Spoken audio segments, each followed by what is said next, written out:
O programa a seguir tem classificação indicativa livre.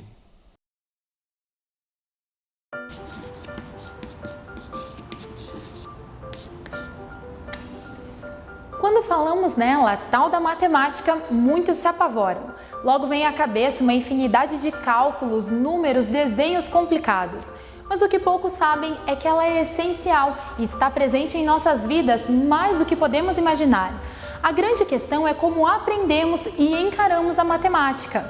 A educação em matemática é o tema do Ciência de hoje. E ainda o quadro Fronteira do Conhecimento vai mostrar a beleza da matemática com os fractais. O Ciência começa agora!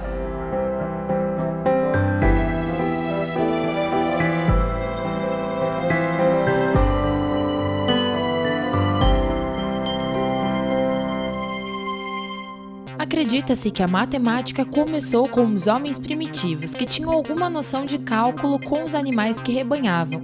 E assim foi passando de cultura em cultura. O sistema numérico que adotamos vem dos hindus. Essa noção de matemática ela já é bem antiga, as pessoas precisavam sempre, já desde muito tempo antes, ter registro de quantidades. Quantas ovelhas, quantas cabras, quantos bois.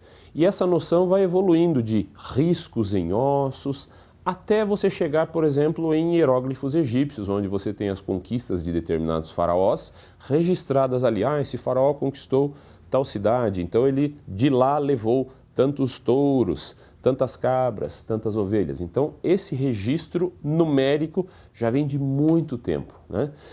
E a numeração que nós temos hoje, ela é um misto, digamos assim, daquilo que foi dos hindus, e a conquista árabe, a expansão árabe incorporou isso e trouxe até a Europa. Bom, a gente poderia imaginar o que seria fazer uma conta com algarismos romanos, né? É uma coisa extremamente complicada. Então conta-se que, na história da matemática, que para você aprender a somar em algarismos romanos, você tinha que fazer um mestrado na Itália. Para aprender a multiplicar algarismos romanos, tinha que fazer um doutorado na Alemanha, porque era extremamente complexo. Mas as pessoas usavam o ábaco para o dia a dia, que era a calculadora do dia a dia deles. Só que quando entraram esses numerais arábicos pela expansão do domínio árabe, a forma de se calcular se facilitou enormemente e não houve como segurar a expansão dessas noções. E elas chegam até hoje, com um pouquinho de diferença e tal, mas chegam até hoje organizadas exatamente da mesma forma que os árabes disseminaram essa cultura. Tem-se a ideia de que a matemática, por estar no campo das ciências exatas, nunca muda. Mas está errado, a matemática é remodelada dia após dia e isto interfere diretamente na educação. E uma das coisas que as pessoas imaginam é que a matemática é algo pronto e acabado. E que ela existe por aí de maneira esotérica e a gente vai simplesmente capturando essas coisas. Mas não é verdade. Nós vamos construindo a matemática de acordo com a necessidade que nós temos. Essa é a realidade. Então a matemática efetivamente é criada e é uma construção humana também.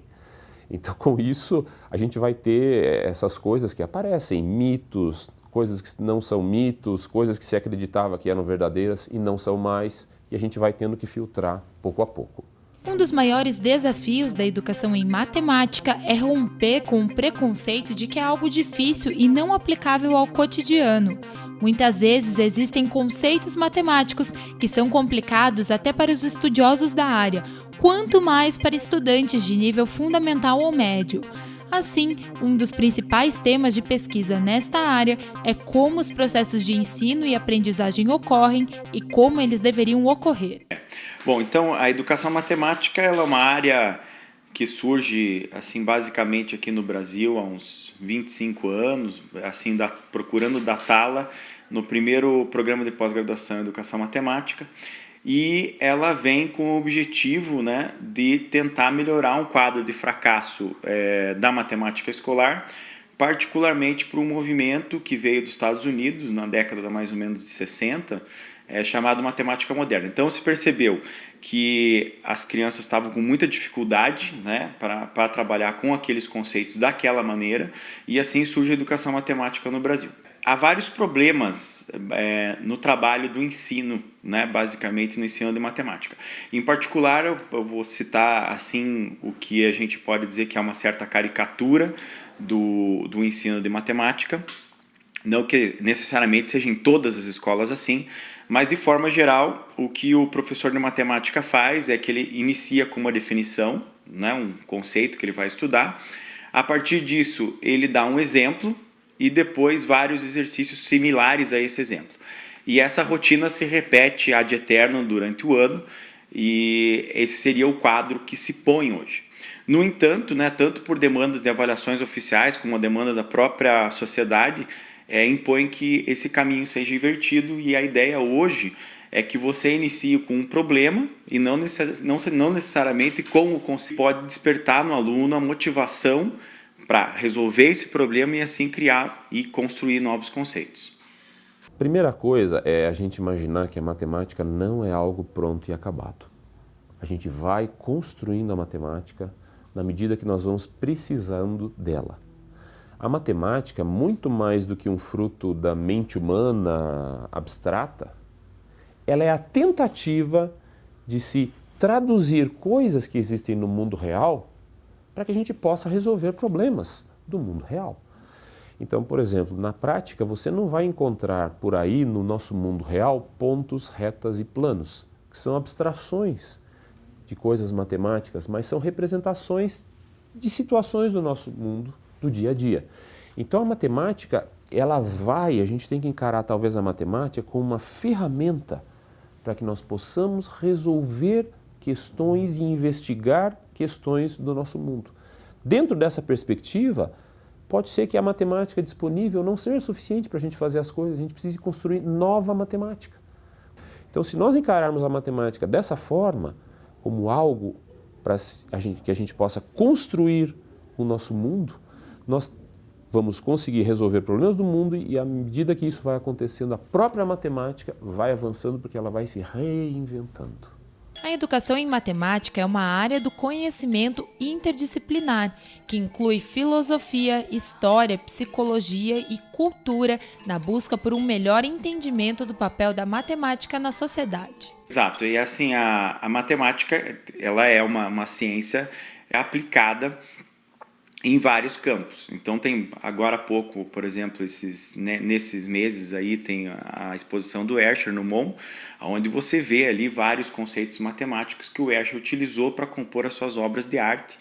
E bom, se você pensar, por exemplo, na questão econômica, né, ela é essencialmente matemática, entre outros campos. Você imagina que a gente às vezes imagina a matemática como alguma coisa muito complexa e cálculos complexos e coisas muitas vezes desligadas da realidade. Só que a matemática ela é extremamente útil ou necessária para se resolver questões do dia a dia. Por exemplo, uma das questões básicas que a gente tem do dia a dia hoje é a segurança de informação. O que a gente tem de mais valioso talvez hoje seja a informação.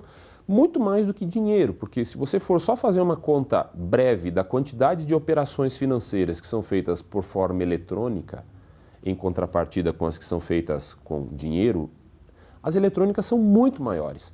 Como proteger essa informação que circula? Então, se constrói métodos para codificar essa informação. Na hora que você vai lá num caixa eletrônico, por exemplo, você tem que digitar uma senha. Isso é uma codificação da informação. E para isso se utiliza a ideia exatamente de números e números primos. Sem isso, hoje, que foi criado na década de 1970, nós não teríamos a segurança da informação que nós temos hoje. Então ela é extremamente necessária, por exemplo, nesse caso da informação. E em vários outros contextos também. A Sociedade Brasileira de Matemática também procurou deixar a matéria mais interessante para crianças e adolescentes, criando a Olimpíada Brasileira de Matemática, que tem o professor Yun Jin, da Universidade Federal do Paraná, como um dos organizadores do evento. A Olimpíada OBMEP chama Olimpíada Brasileira de Matemática da Escola Pública, que de fato foi organizado inicialmente pela o INBA e Sociedade Matemática Brasileira de Matemática, tá? Financiado pela MCT e MEC. Tá? Desde 2005, eu fui coordenador do Paraná. Aqui, nós temos uma coordenação local, chama coordenação regional, fazer logística de OBMAP desde o início, inscrição, aplicação de prova, correção da prova, até premiação. Tá? Então, a intenção nós queria motivar, descobrir talentos, porque, além disso, tem outra opinião sobre... Todo mundo acha que a escola pública não presta, tá certo? Então, nós queremos, eu acho, qualquer lugar tem talento. Basta você descobrir, basta você motivar, incentivar esses alunos para estudar. Além disso, outra coisa, se um grupo de... Um deles ganha a medalha, ganha o futuro, isso influencia um grupo inteiro, influencia todos. Então, isso vai melhorar a tendência, ambiente acadêmico da escola.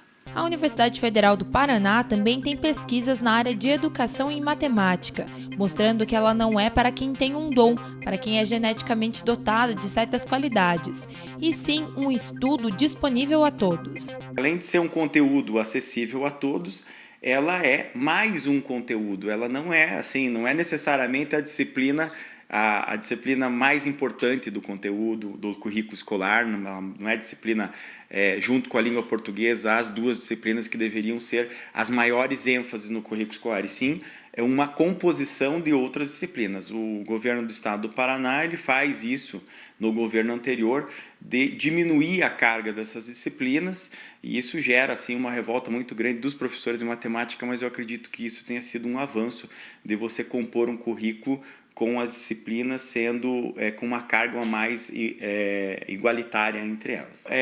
Aqui nós temos, então, uma pós-graduação, né, o programa de pós-graduação em Educação em Ciências e Matemática, e eu também sou coordenador aí do grupo de estudos em Educação Matemática, que é um grupo de extensão, mas falando um pouco aí do programa de pós-graduação, é um programa ainda novo, nós estamos na nossa primeira avaliação trienal.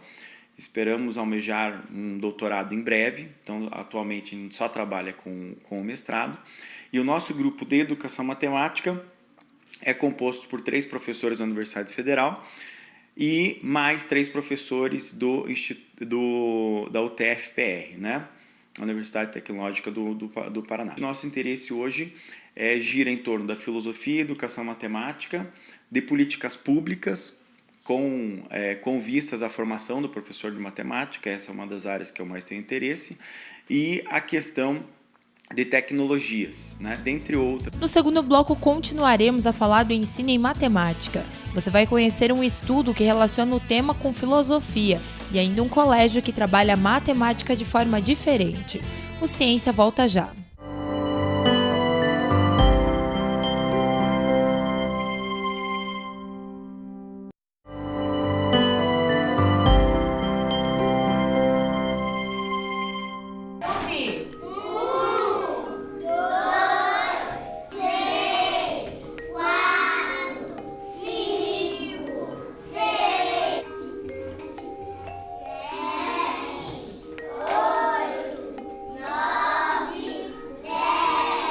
Desde crianças aprendemos a contar, fazer cálculos.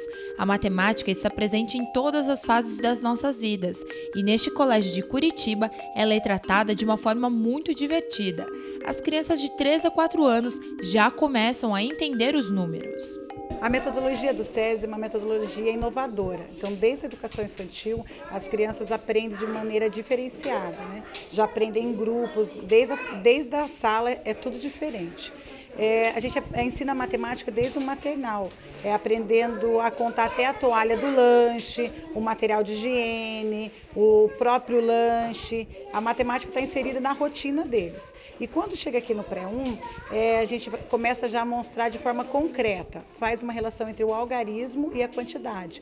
Nós utilizamos materiais diferenciados, como papel, o palito, pedras, o próprio material dourado, que a gente começa a utilizar desde muito cedo aqui na educação infantil. Porque elas aprendem a gostar da matemática, não a ter medo da matemática, né? Desde muito cedo é normal, é a rotina deles, né? Elas aprendem a dividir, que é uma tarefa muito difícil na educação infantil, é dividir desde a massinha que eles usam, os brinquedos pedagógicos, todo o material é dividido entre eles, porque aqui a escola é da escola, não é de cada aluno, né? Então eles aprendem desde cedo. A matemática fica uma coisa gostosa, agradável, né? Vão levar essa importância no sentido de gostar de cálculos, até mesmo, né, fazer mais para frente uma faculdade relacionada ao cálculo, né? Desde muito cedo aqui a gente aprende a gostar da matemática. E no pré-2 aprendem a fazer continhas. Esse número aqui. 2. Vamos ver se todo mundo acerta. 2. Cada um vai colocar 3 cornetinhas dentro do seu pacotinho. Cada um tem a sua limitação, cada um tem o seu tempo de aprender. Então, eles aprendem de uma maneira prazerosa e futuramente eles não vão ter tantos problemas como a gente vê, né, jovens enfrentando, até no vestibular, né, com aquele medo de matemática, até os adultos, até os próprios matemáticos. Quando chegam ao ensino médio, a matemática muda um pouco de figura. De continhas simples, vamos a números mais complexos. Mas com a pedagogia diferenciada, isto não é problema. Eles trabalham em equipes, né? E normalmente a gente trabalha mais com pesquisas, apresentação dessas pesquisas para a turma, e eles gostam mais, porque assim eles têm mais autonomia também para tirar as dúvidas, né? E também perdem aquele medo da matemática, né? Então eu acho que esse é o principal ponto positivo, que é perder o medo e perder aquela imagem que eles constroem, que a matemática é ruim e tal, né? Então, como eu falei, o principal ponto positivo é perder o medo, porque eles têm mais liberdade para falar, eles trabalham bastante individualmente em casa, pesquisando, e depois eles podem expor isso para a turma, né? Do começo eles têm um pouquinho de medo, eles ficam com o pé atrás, mas é só de início, depois eles vão super bem.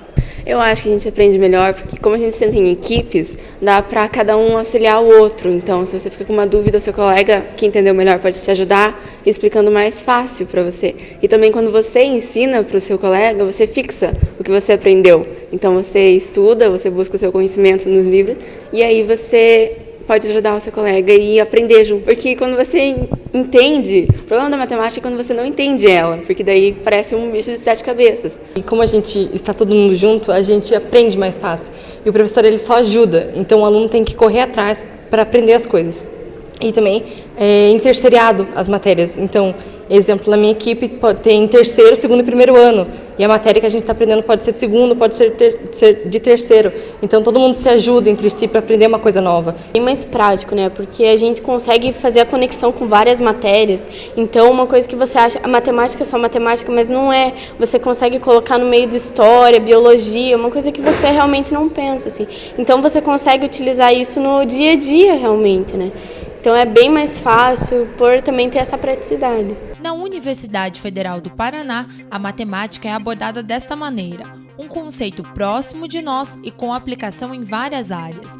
Tanto que os estudos do professor Adonai trabalham a lógica da matemática na filosofia. A filosofia da matemática tem muito em comum com a filosofia da ciência, no sentido daquelas 3 colunas fundamentais, metodologia, epistemologia, ontologia. Ou seja, quais são os limites epistemológicos da matemática, o que a matemática pode tratar e o que não pode tratar.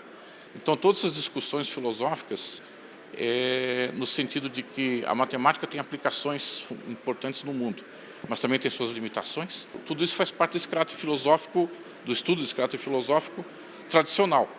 Mas existe uma outra corrente filosófica em filosofia da matemática e que se estende também em outras áreas do conhecimento, que é uma escola que eu gosto muito, que não se preocupa tanto com essa questão dessas dimensões, só estudando essas dimensões, mas se preocupa principalmente com a resolução de problemas de caráter fundamental em ciência, ou no caso da filosofia da matemática, em matemática. Tem repercussões daí na dimensão epistemológica, metodológica e ontológica.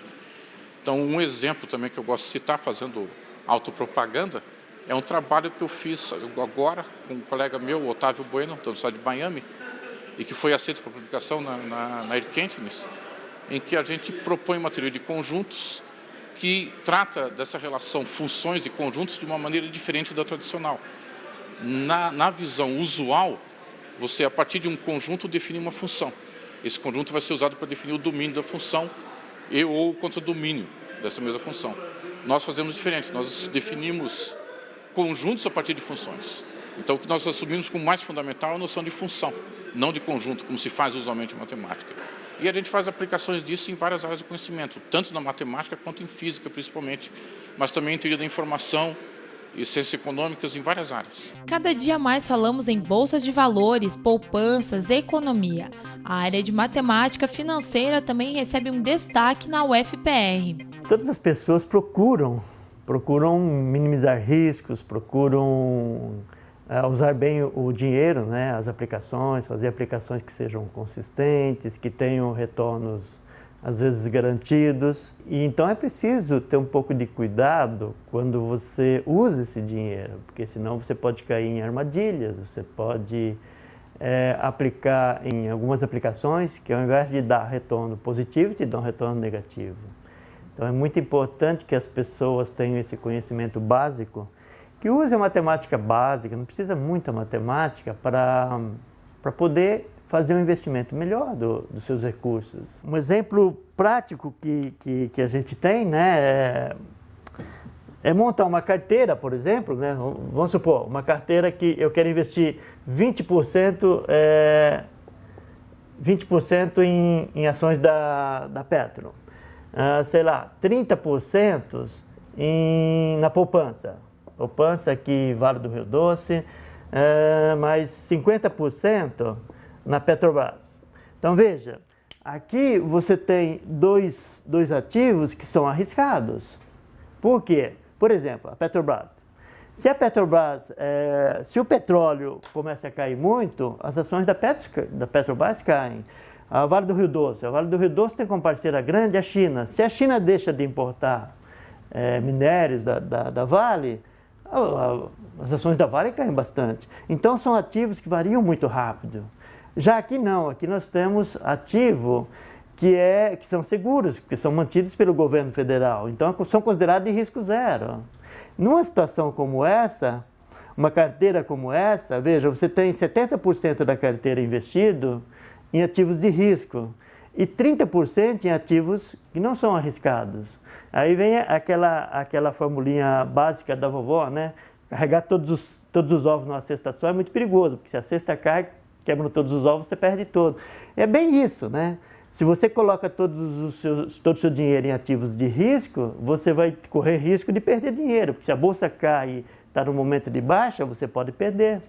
Então, é lógico que você pode fazer isso ao contrário, né? Investir 70% em títulos do governo federal, que é risco zero, e 30% só em ativos de mais risco, se você é uma pessoa que gosta de correr menos risco. De que maneira você pode distribuir melhor para que o risco seja menor?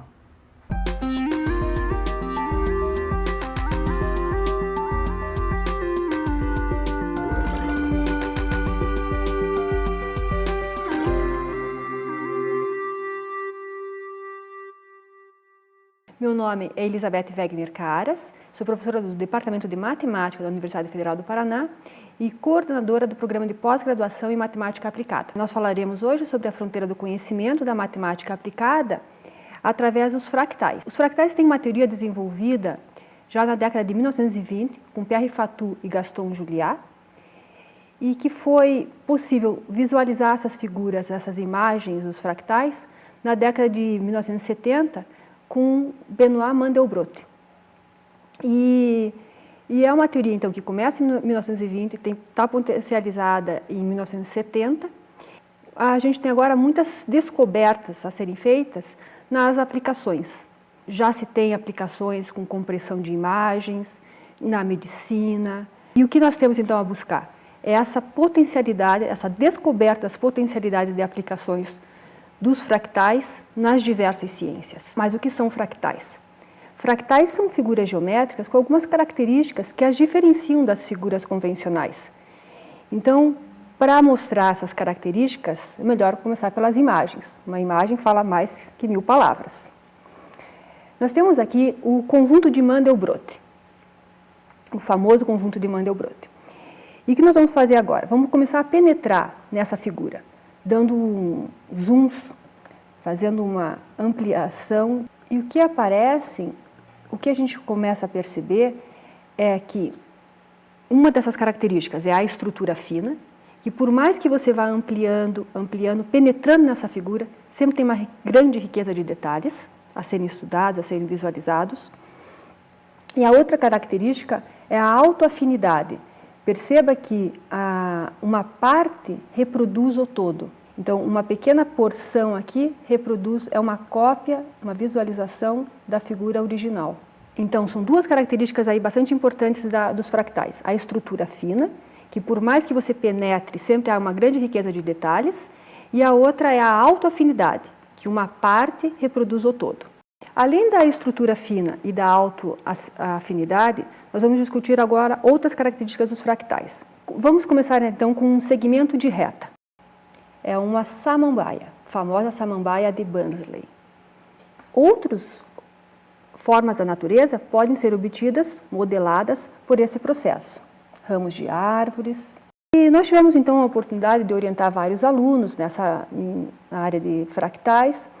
E um dos eventos que tem na universidade é o evento de iniciação científica, em que os alunos têm a oportunidade de mostrar os seus trabalhos. Um bom momento para apresentar à comunidade, tanto da universidade como de fora da comunidade, o que está se fazendo de pesquisa. E meus alunos estavam apresentando os seus trabalhos e um aluno da medicina ficou fascinado e nos procurou. E disso surgiu então um projeto em conjunto com a medicina, com o objetivo de estabelecer uma relação direta entre a agressividade tumoral e a dimensão fractal, que é a imagem de um tecido da língua. Então era para estudar a agressividade tumoral de câncer de língua. E a gente percebe que quando o tecido é normal, a fronteira entre o epitélio e o estroma é uma curva simples. Tecidos doentes, essa fronteira entre o epitélio e o estroma já começa a ser ramificada. Então, nós pegamos algumas dessas amostras, calculamos a dimensão fractal, a dimensão espacial da fronteira entre o estroma. Então, nós obtivemos, aqui nós temos um gráfico, no eixo horizontal temos a classificação dada pelo médico, normal reacional, uma displasia, um carcinoma expansivo, um carcinoma infiltrativo. E aqui no eixo vertical, a dimensão calculada. Observe que o caso normal e o caso do carcinoma infiltrativo estão bastante separados. Mas há uma linha divisória aqui, uma linha comum que confundem-se a displasia e o carcinoma expansivo. O que poderia ser? Que estes casos aqui, que são dados como displasia e carcinoma expansivo, poderiam ajudar num prognóstico para o médico de que talvez devesse dar um pouco uma atenção especial a esses casos, que poderiam se tornar casos mais graves. E nesse outro em que a dimensão fractal, a dimensão espacial, está relacionado quase com uma dimensão de um caso normal, poderiam ser menos preocupantes. Então, gostaríamos que talvez isso possa ajudar um médico no prognóstico da doença.